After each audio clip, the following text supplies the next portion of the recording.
নমস্কার, আমি আলপনা ধরে N24-এ আপনাদেরকে স্বাগত। Karimganj Nikhil Bharat trade union congress AITUC এবং হিউম্যান সায়েন্স ফোরাম শ্রীভূমি জেলা কমিটির যৌথ উদ্যোগে মরণোত্তর দেহদান এবং চক্ষুদান প্রসঙ্গে সচেতনতা সভা আজ 9 ফেব্রুয়ারি 2025 রবিবার করিমগঞ্জ বঙ্গভবনে মরণোত্তর দেহদান ও চক্ষুদান শিবির ও সচেতনতা সভা অনুষ্ঠিত হয়। উক্ত সভায় সভাপতিত্ব করেন হিউম্যান সায়েন্স ফোরামের কেন্দ্রীয় সভাপতি তথা AITUC নেতা চন্দন চক্রবর্তী। তিনি সভার শুরুতেই উপস্থিত সবাইকে অভিনন্দন জানিয়ে মরণোত্তর দেহদান সম্পর্কে বক্তব্য উপস্থাপন করেন এবং মরণোত্তর দেহদানের প্রয়োজনীয়তা সম্পর্কে অত্যন্ত সুন্দরভাবে বিস্তারিত তুলে ধরেন।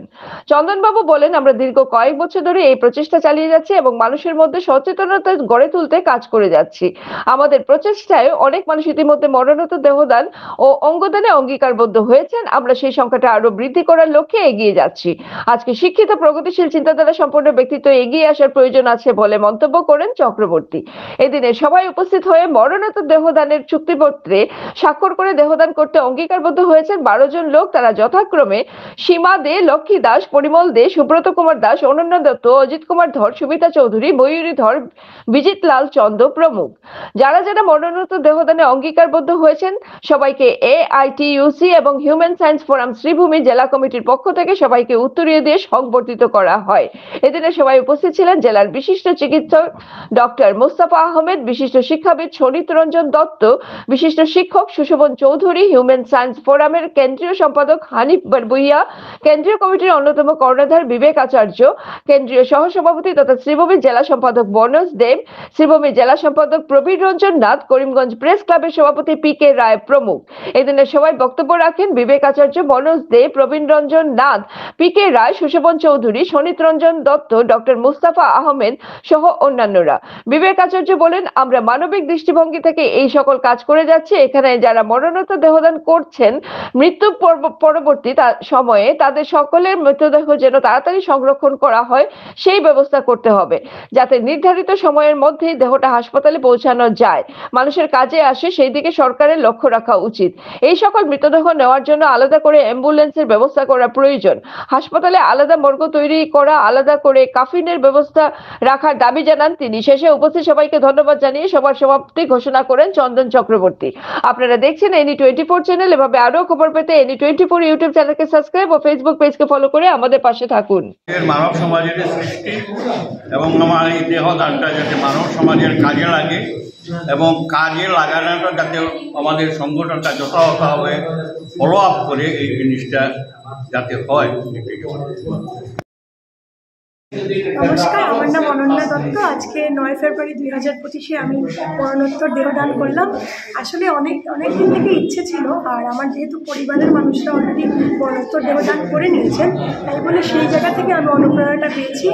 আর আমি মনে করি, আমি যেহেতু বিজ্ঞানের ছাত্রী, বিজ্ঞান মানসিকতা এবং বিজ্ঞানকে অনেক অগ্রগতিতে নিয়ে যেতে হলে এই যে ছোট্ট অবদানটা আমি করলাম, সেটা বিজ্ঞানকে অনেকটা এগিয়ে যেতে সাহায্য করবে। ধন্যবাদ।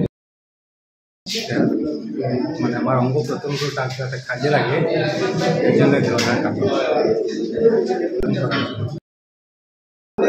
আমি তো দেহ দান বলবো না, আমার মৃত্যুর পর আমার দেহটা মানব সমাজের উন্নয়নে এবং চিকিৎসা শাস্ত্রের উন্নতির জন্য আমি রেখে যাবো। আমি তো আর কিছু বলতে পারবো না, কিন্তু আমার কথা এটা কি ঠিকভাবে হবে ওইটাই আমি অন্তরের তাগিদ থেকে দিচ্ছি। কিন্তু সামাজিক সচেতনতা এবং পারিবারিক সচেতনতা সবার উপরে, তারপর সামাজিক সচেতনতা। আমরা যা প্রত্যন্ত অঞ্চলে থাকি না, ওইখান থেকে যদি এটা নাই পাঠানো হয় বা এরকম ব্যবস্থা না থাকে, তাহলে এটা ফ্রুটফুল হবে না। ওইটা কতটুকু কার্যকরী হবে ওইটা যদি ভালো করে জানতে পারতাম, তাহলে শান্তিতে খুশি হতাম আর কি। দিয়েছি একটা শুভ কাজ করছি, একটা উন্নতির কাজে লাগবে, মা মরার পর দেহটা ঠিক আছে, কিন্তু এটা কতটুকু কার্যকরী হবে এটা নিয়ে আমি জানতে চাই। মরণোত্তর আন্দোলন বা মরণোত্তর দেহদানের অঙ্গীকার করা হচ্ছে বিশাল একটা আন্দোলন বা বিশাল প্রাপ্তির ভিত্তিপ্রস্তর স্থাপন করা। এটার ভবিষ্যৎ কি? ভবিষ্যৎটা হচ্ছে আমার বরাক উপত্যকার যে একটি মেডিকেল কলেজ আছে বা যদি আরো হয়, ব্যবস্থা প্রতিষ্ঠা করার অঙ্গীকার হচ্ছে আজকের এটা। আমাদের ভবিষ্যৎটা হচ্ছে আমরা আমাদের উপত্যকার মেডিকেল কলেজে অঙ্গ প্রত্যঙ্গ প্রতিস্থাপন ব্যবস্থা প্রতিষ্ঠা করব, এটা আমাদের শুরু থেকে লক্ষ্য এবং আমাদের দাবি অন্যান্য দাবির সঙ্গে। তো মরণোত্তর দেহদান আন্দোলন যত বেশি জোরদার হবে, যত বেশি অঙ্গীকার হবে, যত বেশি মানুষ আমরা এই ইচ্ছা প্রকাশের ছত্রছায়ায় জড়ো হতে পারবো, তত আমাদের আওয়াজ আমরা পৌঁছাতে পারবো কর্তৃপক্ষের কাছে।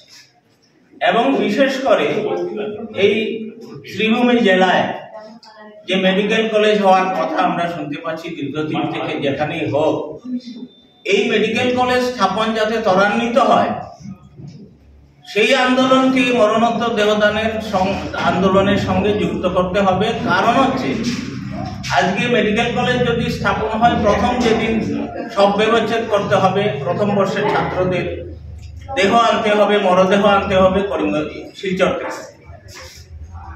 গুয়াহাটি মেডিকেল কলেজ থেকে একটি মরদেহ তেজপুর মেডিকেল কলেজ যেদিন প্রথম হয়, ক্লাস শুরু হয়, এটা মরদেহ নিয়ে যেতে 5 লক্ষ টাকা খরচা হয়েছে সরকারের।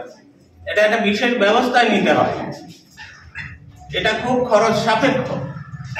তো আমি বলবো, আমরা যেহেতু এই শ্রীভূমি জেলায় অনেকেই মরণোত্তর দেহদান করছি, আজকে আমি যদি মারা যাই তাহলে আমার শ্রীভূমি জেলার মেডিকেল কলেজে আমার শব ব্যবচ্ছেদ হোক,